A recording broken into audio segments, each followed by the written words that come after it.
it's Penrhyn Youth Hostel in the shadow of Penrhyn House, which all to do with the Victorian Lord Penrhyn and everything being called Penrhyn Estate.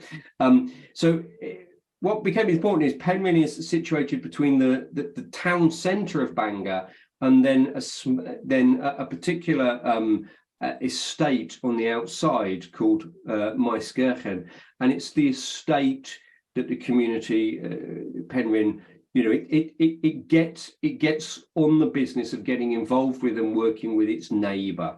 Doesn't shy from that. And sometimes I think, and that's also about what is the difference between even a residential recovery community and residential rehabs, is the residential rehabs often feel closed from their immediate neighbouring community. They feel they've got this very closed feel, and that works for people.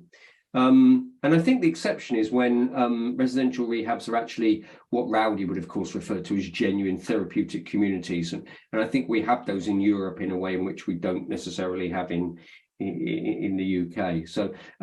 So yeah, the whole purpose of it being residential recovery communities, a good word is that part of James's vision was this permeability.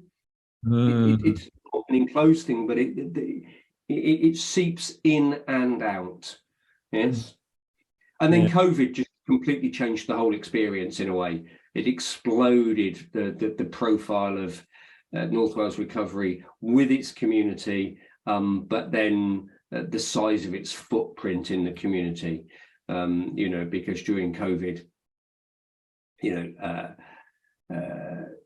if you just said it, if you strip it back to the kind of Daily Mail stigma language, if it was in a tabloid newspaper, it would have gone, it would have just had a headline something like "Drug addicts spend a pandemic lockdown feeding the older people in the community." That's the kind of paraphrase of it, which of course most people would just go, "Now that doesn't make any sense to me. Sorry, isn't it usually the older people that feed the drug addicts or whatever else?" But of course, the unique thing about COVID, of course, was all these people isolated; they couldn't go anywhere.